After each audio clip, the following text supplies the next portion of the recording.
before looking forward, let's go first to the year of Noir. And yeah, during Noir, you explained already what you guys are doing, what your background is, but let's maybe repeat that again for people who couldn't completely follow. Phygital wine token. This is very innovative. Can you tell the story again and of your project and what you guys doing, etc.? To start with our original story, so right now we are based in Los Angeles, and Seve and I would go to Malibu often and take like sparkling wine or champagne out to the beach at night, like under the full moon, and listen to like music. Like we've both actually make music as well, and sometimes we would go listen to our songs. And it was on one of those nights that we were like, oh, it'd be so cool if we could put this in a can, and it'd be much easier to transport, really convenient to just throw in your bag. And sort of thinking about like the innovation around packaging for wine, and new methods for making it, and also producing like a high quality version, because at the time canned wines were beginning to emerge, but they were pretty like cheap wine. A lot of it is like bulk grape juice. There's no vintage or terroir, so we really wanted to make a luxury product, and have it be like futuristic. Both of us are very into just all things noir. So we love like film noir. We're both like big Blade Runner fans. And so we just love this idea of like, what does the future of like products look like? What does the future of beverages look like? Like if you imagine, when you see even drinks in like movies, sci-fi movies, like how are they portrayed and what does the packaging look like and things like that. So that was the beginning of it. And so it started with just the physical product of the slim can. And we worked really hard to make the highest quality version we could. We found Blair Fox. He's like an incredible winemaker in the Santa Barbara area, and he makes really beautiful small batch organic wines. All of them are like 90 plus points. And he studied champagne making in France as well. So he just had a really beautiful sensibility, and then also loved the concept. I don't think anyone had ever pitched a project like this to him. And also it was, a lot of education around crypto. So that is something that's been really interesting, as learning how to like educate people about the SORA ecosystem through our project. So when we met Makoto, we showed him our project, and he encouraged us to do it and to accept ZOR as payment. And by doing that, we were able to be a part of his growing SORA community from a really early start.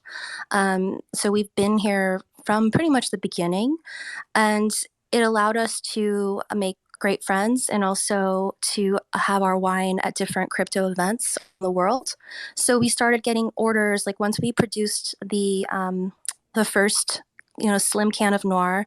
That's a sparkling Pinot Noir, all organic, from 2018. We started getting orders from all over the world. All of them were SORA community members. And it was really great. And then we started getting access into different events. So we started sponsoring parties, crypto events around the country and also around the world. And like most recently, we sponsored an event at NFT NYC.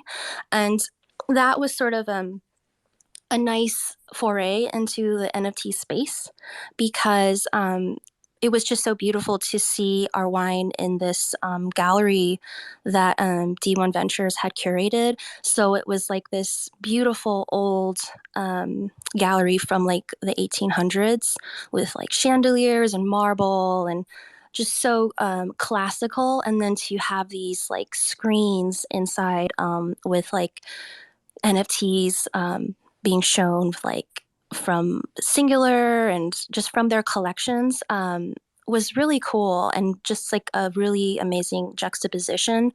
Um, as far as um, this next product line, we love the idea of phygital. Um, this is definitely a new thing in NFT space. We're definitely feel like we're a couple steps ahead of like most NFT projects, and we're really proud to be the first wine brand doing this. So if you look at the evolution of NFTs, like um, we were in early, so we started discovering crypto and NFTs around 2017, 2018. And at the time, the main like NFT project was Crypto Kitties. And that was really interesting to see the beginning of that sort of wave. And from there came, crypto punks and just seeing this kind of explosion of collectibles and sort of how the community decides of the value of these things. But something that's missing is definitely something more tangible.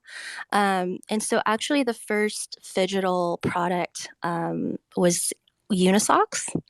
And Unisocks was a really interesting model that demonstrated like a dynamically priced collectible and also like a token bonding curve. So it was a totally cool experiment. And Makoto showed us that back when I think a pair of socks was like $12.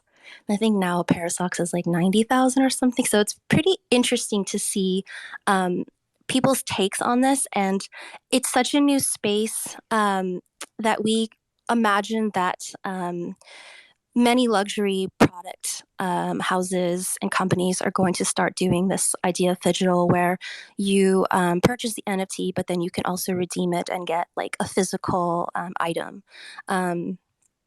So for us, it will be a bottle of Method Traditional Sparkling Rosé from 2019 that we worked on with Blair. And it's our first like bottle. We're so excited to share it with everyone. I mean, it's so delicious, and the way in which we're doing this is very futuristic and innovative, and it's been really exciting to conceptualize it with SORA and have them help us, build it on their network. So we hope that it inspires other projects and other people to create products this way or join the network, join the community, and follow your dreams and make your dreams come true. That's great. Thank you for that. I'm one of the lucky 770 proud owners of a Noir token, and of course then with the physical bottle of wine that is linked to it. Can you explain a little bit how that dynamic works? Let's say someone drinks the bottle. What happens to the token then? How does it work exactly with the price dynamic, etc.? Sure. So Noir is limited to 777 bottles or tokens. So every token is equivalent to one bottle. If someone purchases a Noir token, they can redeem it then for a bottle, and then that token is burned and removed. So it's a constantly diminishing supply of tokens and constantly diminishing supply of wine as well. So it's the collectability and the rareness of it is totally built into it too. So yeah, I mean it's based on the token bonding curve. So the more it's purchased, the higher the price goes up, and if people sell, it goes down, of course. But yeah, we wanted to build. I mean, we really truly believe in this idea of building phygital items based on this, because not only is it the future, it's clear that it creates verifiable on-chain proof of authenticity and ownership, given that there's so many forgeries out there and fraudulent luxury items. This whole NFT concept really creates a verification chain that's we've never had before.